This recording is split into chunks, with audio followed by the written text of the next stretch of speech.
Are you worried about entitlement? I'm Nicolene Peck, and I teach about parenting and family communication all over the world through the lens of self-government. And in this video, I'm going to be talking about how to avoid raising an entitled child with these 7 tips.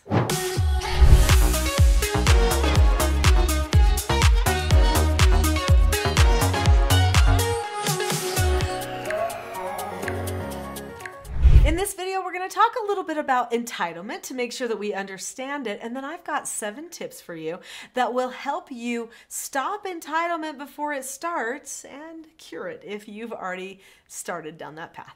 So what is entitlement? Entitlement is actually a feeling that a person has that they need to be in control of everything, that they should be able to get everything that they want. Maybe it's certain treatment, maybe it's a type of respect from another person, maybe they should get a free pass to not have to follow through with certain rules or regulations, or maybe it's just stuff like that cell phone that so many children ask their parents for. So entitlement is this feeling of deserving, and you start thinking of the other people around you as a means to get what you want, whether it's a feeling or a thing. It's really unhealthy, and it is definitely an epidemic right now around the United States and even really around the world. In fact, I've been asked to go to many countries, and there is a huge concern about entitlement. I'm not sure people are putting one and one together and recognizing that they are actually creating entitlement. If you want to know some ways that entitlement is created, be sure to check out my other video on entitlement called "Why Are My Kids So Entitled?" That's going to give you some more insight there.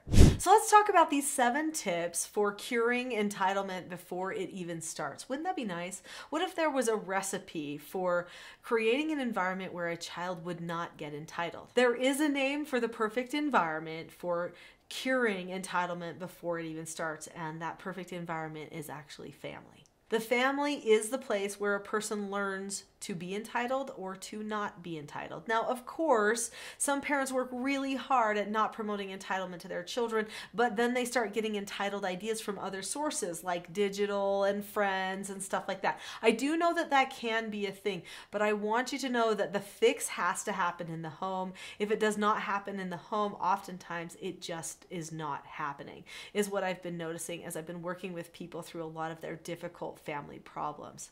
So, what are some of these 7 things that we can do? Number 1 is you've got to make a deliberate plan for where your family is headed. The family is the perfect environment for teaching a person not to be entitled, because the family is not about one person. It's not about one child. It's about a group of people, and they all have to give to each other all the time. So you've got to teach your child that this family needs to be sacrificed for. Parents should sacrifice willingly for each other and for children, and children should sacrifice willingly for each other and for their parents. When we sacrifice in a family for a common goal, this actually undermines entitlement before it even starts. In our family, we have what's called a family vision. There's actually videos here on this channel that talk about family visions as well and creating those, so you can definitely look into those. But we have family visions in our family where we have determined where we are headed as a family. We've said we want to be this type of a family this many years in the future, and these are the steps we are going to take to get there. It's super powerful, actually. It keeps everybody focused on this end goal. Now, can we control if everybody turns out that way that's in the family vision? No way. But it's not about actually hitting that moment when you say, we're the perfect us. That's not what a family vision is about.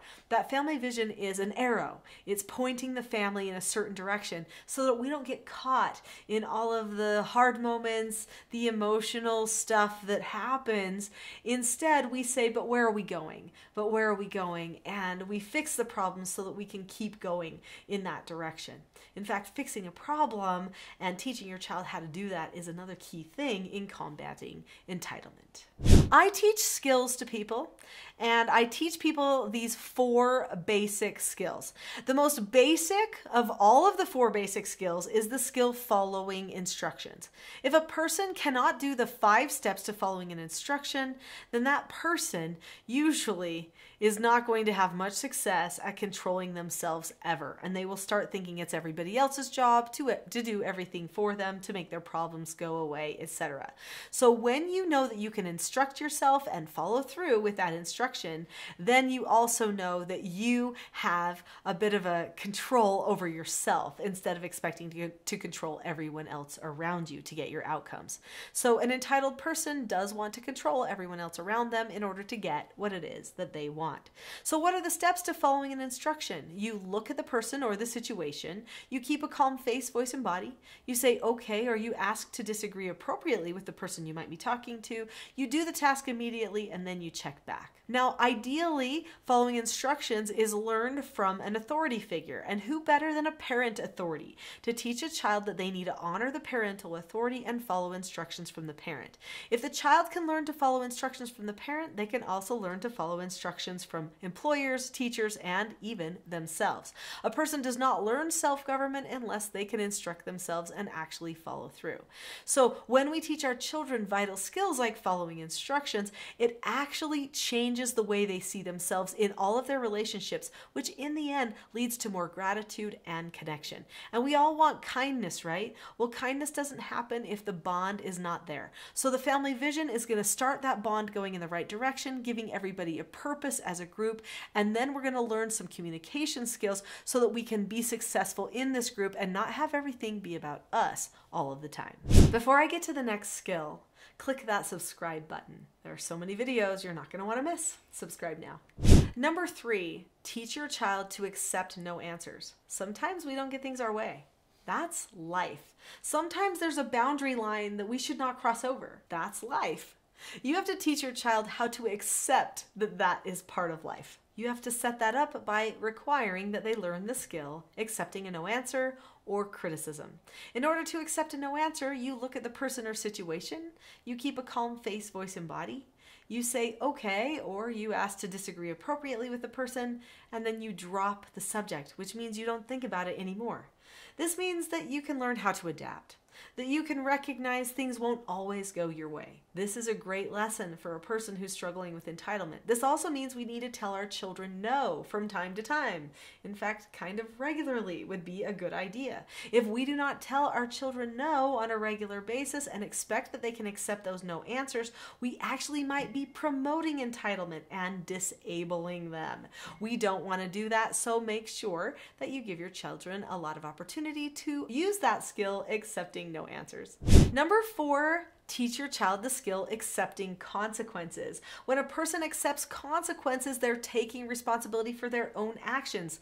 This goes completely against entitlement. When a person is entitled, they think it's everybody else's fault that something happened to them. So there are 6 steps to accepting a consequence, and if a person does not get the opportunity to learn those skill steps, then they actually won't learn self-government either. So to accept a consequence, you look at the person, keep a calm face, voice, and body, say okay or ask to disagree appropriately, do your consequence, and then you check back and drop the subject. A person can do that if they want to, even if it isn't their favorite to be told that they did something that was wrong. An entitled person should be able to be corrected. If they have to be right in everything they do, that is entitlement as well, and it's just another controlling behavior. So what if your child needs to be heard? All of these skills that we've been talking about so far are things that they need to do to basically comply with what the family plans are. But what if they want to tell us something? What if we don't understand something that they need to express to us? Well, when a family is self-governed, they actually should have a lot more discussion, not less discussion. We shouldn't be shutting them down from talking to us. We should be opening up the door to talking to us. So there is a skill called disagreeing appropriately. It's one of my favorite self-government skills, and actually for the children, it's usually their favorite too, because it is the perfect skill. It's the gateway skill to self-government. It disengages the emotional and it engages the logical prefrontal cortex and gives them an opportunity to be understood all at the same time. It's so beautiful, and it sounds like this. The child might say to me, "Mom, may I disagree appropriately about not being able to go outside to play?"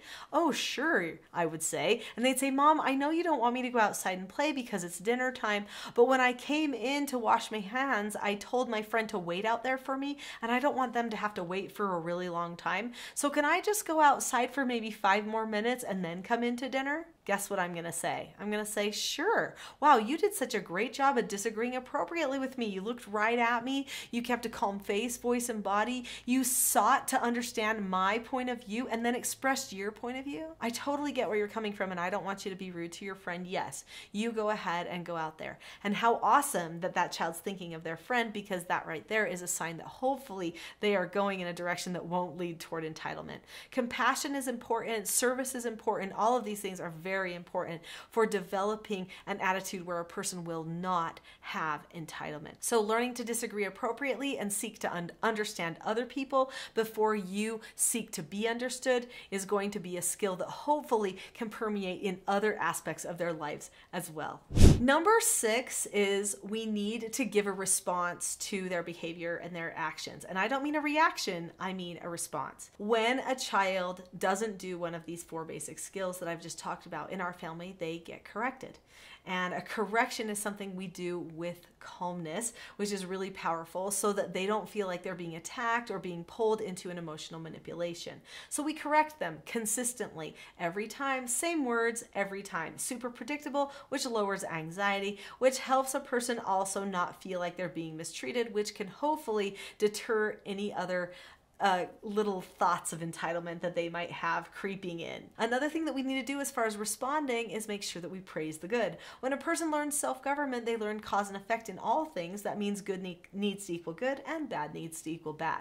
And you should praise your children regularly. Most people do not praise their children enough. So definitely putting a focus on that will show your child that you are noticing when they are making an effort, but you're also consistently correcting things when things go wrong.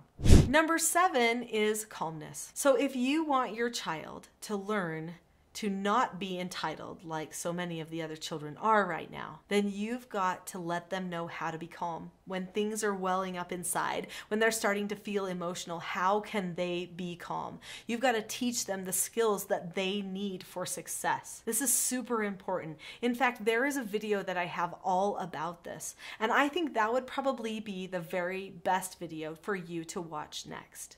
That video is called How to Teach Children to Be Calm, Power Skills. So learn the power skill calmness for yourself and your child, and you will definitely be able to combat entitlement in your family. Click on the link to the calmness class now, and I'll see you there.